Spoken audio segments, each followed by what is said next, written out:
fascists used to have style.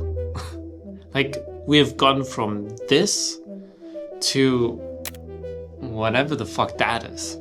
Traditional fascist aesthetic was obsessively crafted to create an hypnotic, powerful, and intimidating effect. Compared to then and now, the optics clearly changed a lot.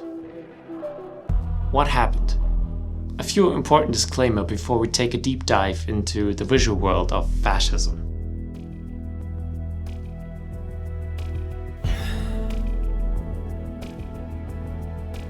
First, just because it looks fascist doesn't mean it is fascist. Defining fascism itself can be very complicated. Second, just because you might like some of the same visual styles a fascist would like, doesn't mean you're fascist, nor am I implicating you are one. Third, and maybe the most important one, fascism does not equal fascism. Italian fascists were different than National Socialists. Nazis were different than British fascists. British fascism was different than Japanese fascism. So I won't be able to get into every specialized form. But what I want to show you in this video is that despite their differences, there is a fundamental characteristic in every fascist ideology: the aestheticization of politics. Meaning using visual methods like mass staging, parades, symbolism, myths, memes to manipulate emotions and to shape political obedience. So let me show you how to emotionally manipulate entire nations with the power of optics. And I gotta shave.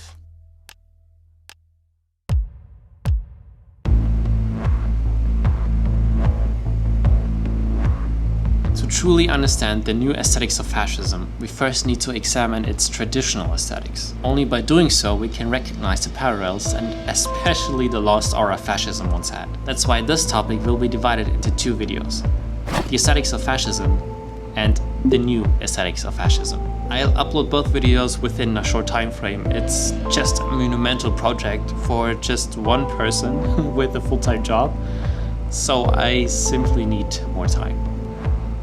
Sorry.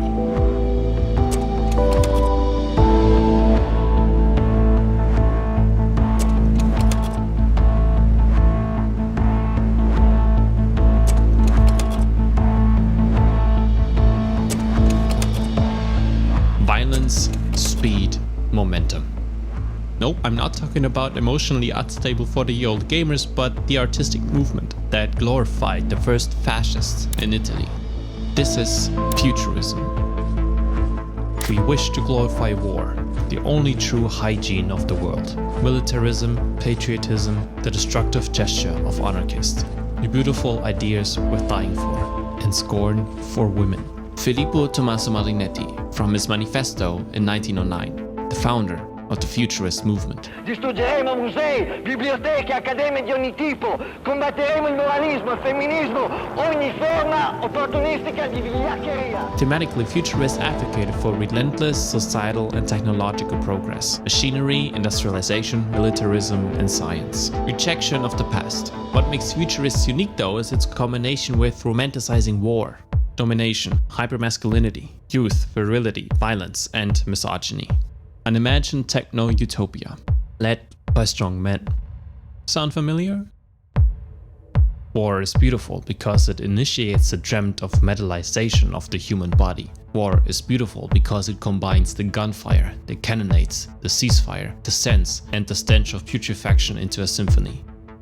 I think it's not surprising to hear that Marinetti was one of Mussolini's greatest supporters. The futurist movement was a major advocate for the world's first fascist party, and not only arguably helped them in taking over power, but also played a key role in manifesting fascist ideology into society. While the futurist movement deserves an entire video on its own, I want to single out one specific visual motive that I find fascinating: the theme of metallized flesh.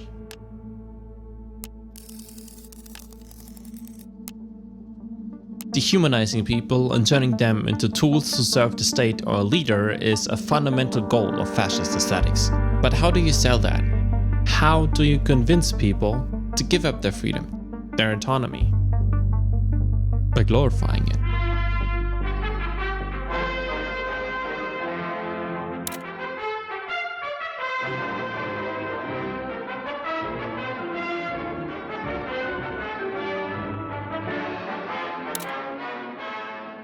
by turning the male body into an object, a vessel of strength, a machine of discipline, intelligence, dominance, almost fetishizing it until a metallic statue-esque, almost inhuman version of masculinity becomes the ideal. To make the male body ready for use by the state, propaganda aims to give men the illusion of health, self-help and brotherhood, a sense of purpose, like defending or spreading values, protecting your nation, your culture, your people.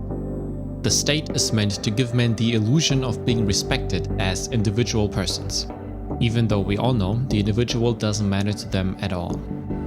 Just a statistic, a tool to serve the nation's interests. But to keep the machine running, you must believe in the myth of noble sacrifice, the honor of giving a body for a cause, when in reality, you might die for something that never cared about you. Yukio Mishima. If you're a PewDiePie fan like myself, you might have heard this name before. In Felix's video, he briefly states that Mishima was a controversial character, which is a pretty funny way to describe him. I adore Mishima's novels, this is no secret, but the author is controversial, so I just want to be clear. I want to discuss the book, and that's it. This book combines building muscle with philosophy, topics that you normally wouldn't see together. Sun and Steel is unique to say the least. But I read this years ago, and I realized just how much it helped me form my own ideas, so I wanted to break this down the same way this novel was built, which is through Sun and Steel. So I'll be doing my weekly workout, and you guys can come along. Mishima wasn't just a brilliant artist, poet and author, but also an ultra-nationalist, someone who glorified fascist Japan. And by the way, I'm not indicating that Felix or anyone who enjoys his work is a sympathizer of his politics or anything like that. Nor am I saying that a strong, healthy body, like working out, is somehow fascist itself. His essay Sun and Steel is especially adored by men.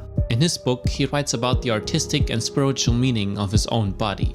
He places great importance on reshaping the body in order to become a warrior, a samurai. Again, the image of a strong body isn't inherently fascist. What matters is the instrumentalization of the body, the ideology and mythology behind the male physique. Alongside the physical representation of masculine strength and pride and honor, Mishima also writes that the body should serve a higher purpose. そして大義のために死ぬっていうことが人間の最も華々しいあるいは英雄的なあるいは立派な死に方だというふうに考えられている。しかし今は大義がない。これは民主主義の政治形態というものは大義なんてものいらない政治形態ですから当然なんですが、それでも心の中に自分を超える価値が認められなければ、生きていることすら無意味になるというような心理状態がないわけではない。He promoted a sense of community through bodybuilding, a collective that gives up their individuality in service of a higher ideal. At the end of his life, Mishima initiated a coup that failed, which resulted in his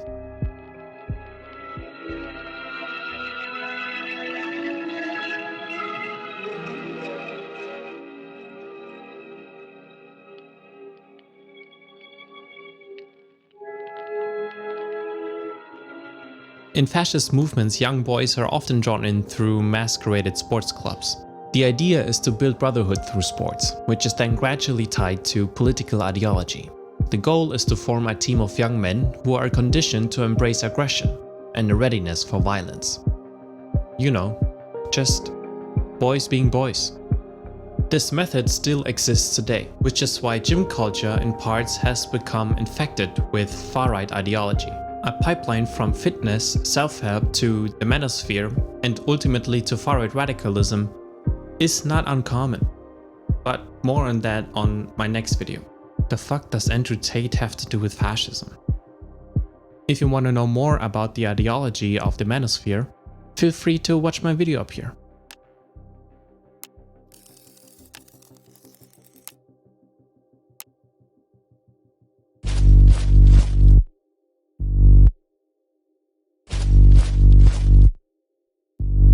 Weaponizing the body is just one of many characteristics of militaristic visual language. Great emphasis is placed on discipline and order, not only to exert control over the individual, but to form a homogeneous unit that radiates strength and unity. Same gestures, same walk, same language, same clothing.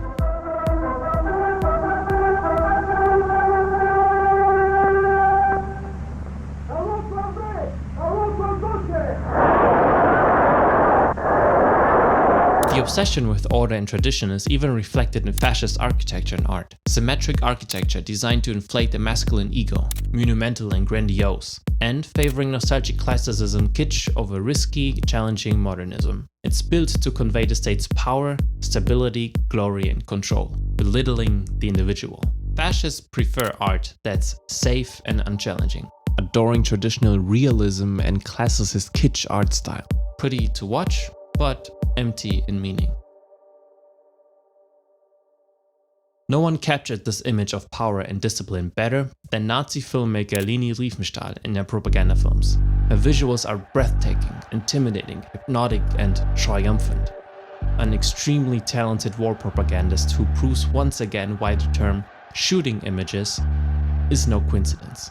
All this combined creates a constructed hero narrative. Soldiers, men who are meant to serve a higher purpose, and if necessary to die for it. A sacrificial offering for the supposed good of the people, nation, leader, or race.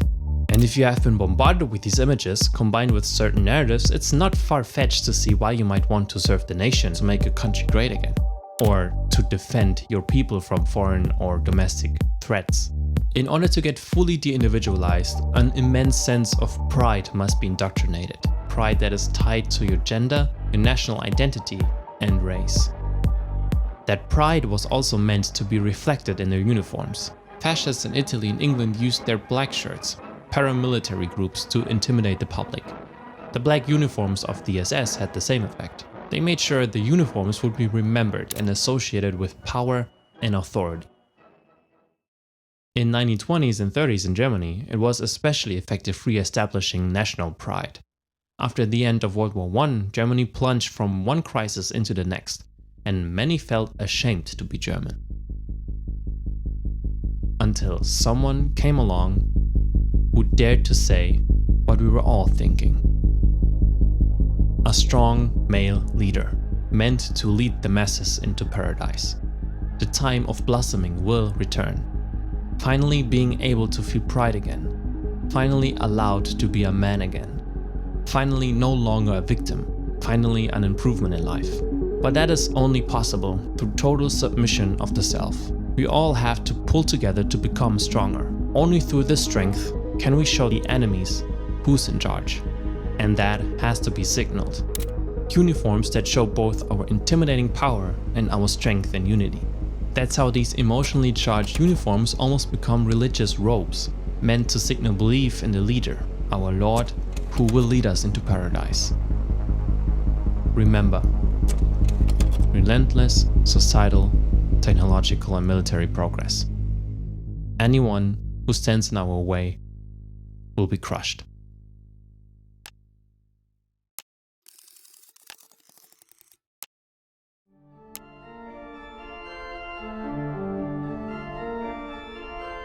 Sacrifice, beauty in death, de-individuation, collective body, messianic leader. Comparisons to cults aren't anything new, and you've probably heard them thousands of times before. But I want to really hammer it in, because fascists can reach a level of absurdity that completely exposes the pathetically fragile fantasy world they live in. Fascists are the ultimate theater kids, who want to force everyone to play along. It's no coincidence that fascists are just as obsessed with aesthetics as cults are. Both understand the emotional, even timeless power visuals have. Instead of laying out concrete steps to improve society, they love telling romanticized versions of the past. Like Hitler or Mussolini being obsessed with the glorious Roman Empire, or fantasizing about a return to manhood like the Greeks, Vikings, or Romans supposedly had. Everyone who visits Rome probably walks along this street, gawking at the pristinely preserved ruins of the ancient Roman forums on either side of it.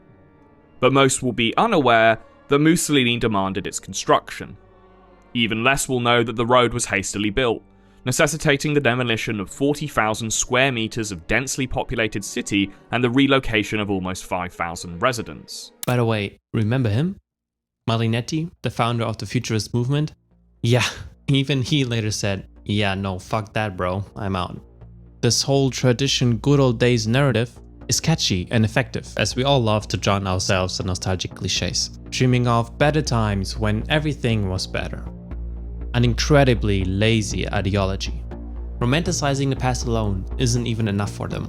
Fascists love to bring up Germanic Nordic mythology like Thor or Odin. You can see this influence in Nazi symbolism like the SS bolts or the Wolfsangel, which bear striking similarities to Germanic runes.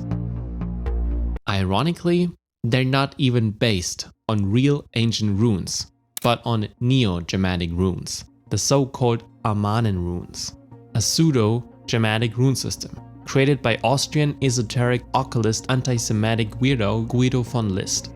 Oh, and the Roman salute? There's no historical proof that it was ever actually used in ancient Rome. So, where did it come from? A fucking movie.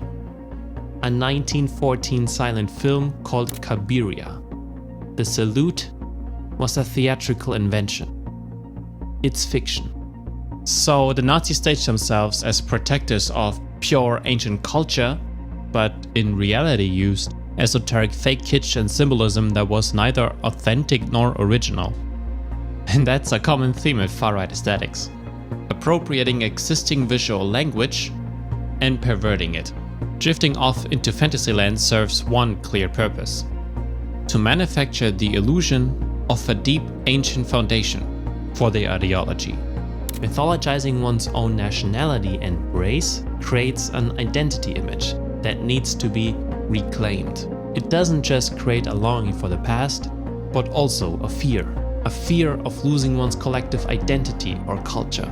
Like every religion or corporation, the visual worlds are filled with symbols and follow aesthetic rules to create a shared identity and emotionally charge their public appearance. A corporate identity handbook, from colors to outfits to typography to symbols. The fasces, the symbol of the first fascist under Mussolini, comes from the Roman Empire. It's a bound bundle of sticks with an axe inserted. It represented strength through unity and the power to administer punishment. That's where fascism got its name from. But that's just one of many symbols fascists use.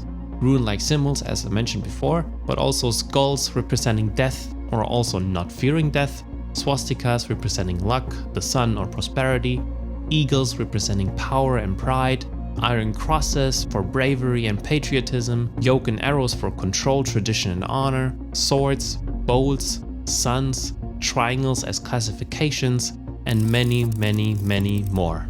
In order for people, mostly working class, to join your cult, you have to infuse your already emotionally charged optics with victim narratives, combined with the constant feeling of revolution against the elites, the Jews, the communists, the immigrants, or whoever the enemy is, giving your people the feeling of one win after another.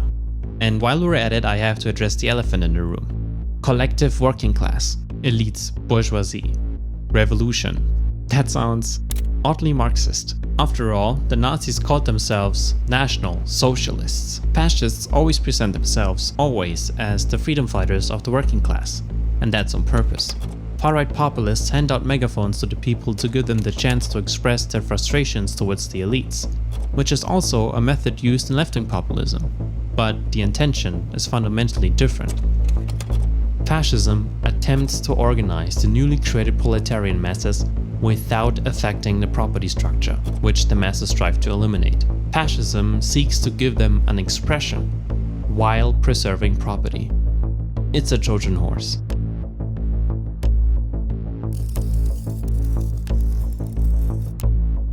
Fascists are exploiting the needs of the working class, mobilizing a collective that serves a leader or nation instead of the collective itself. Marxist victim narrative, working class being exploited by capital owners, is materially and empirically analyzed, whereas fascist victimhood drives away from material conditions to a narrative that's mostly based on emotions, scapegoats, myths, and conspiracies. Every cult needs enemies to sustain the constant feeling of victimhood and revolutionary progress. Defining in-groups and out-groups is crucial in every fascist ideology, otherwise the illusion of righteousness and progress would fall apart. Everyone is out to get you, to destroy the beautiful thing you are being part of, to destroy your cause, to destroy your leader, to destroy what you love, your country, your culture, your identity, and your life. There's always one conspiracy after another. Fascists are spreading the belief that strict, unchangeable natural hierarchies exist, based on race, gender, or culture. You have the supremacists, the Übermensch, Aria, or whatever you want to call it, and the Untermenschen. The supremacists will decide your worth. If a woman doesn't comply by being a birth vessel for the Volk, doesn't give men what they want, or refuse to be a treadwife, you are blocking the progress of man-led society. This will reduce your worth. If you are unemployed, you will be seen as lazy, unproductive, and a bargain for society. This will reduce your worth. If you are against the regime by not saying Heil Hitler or refusing to salute, you are categorized as a terrorist, or even worse, a communist, Bolshevik, socialist, Marxist. This will reduce your worth. If you create art that's critical towards their ideology, is pessimistic or pacifistic, or part of modern art, you are engaging in entartete Kunst. Expressionists, Dadaists, Surrealists, Cubists, Bauhaus, or anyone who's apparently Jewish or communist will not be allowed to work, or worse. Work from black artists or artists with disabilities will also be classified as entartet. This will reduce your worth. If you don't have a full functioning body or mind, your genetics are seen as broken or infected that needs to be dealt with. This will reduce your worth. If you are part of the queer community, you will be seen as sick, perverted, or pedophilic. This will reduce your worth. And if you are Jewish, you will be seen as a parasite that conspires against your people. This will be a death sentence. To justify their hierarchical beliefs, fascists use the pseudoscience of eugenics, which is as empirically scientific as your typical esoteric magic healing gems bullshit. The social policies of eugenics were used to justify the sterilization and mass murder of those deemed inferior, solely based on their observable traits. Now, you've been baptized in the Aesthetics of Fascism to get the feeling of unity, pride, superiority, hypermasculinity, and the glorification of violence, combined with victim narratives and clear definitions of enemies of your cause, identity, and life. The world should be freed from these enemies so that we can flourish and create the utopia our leaders promised us. Remember, relentless progress, conquering, expanding, liberating.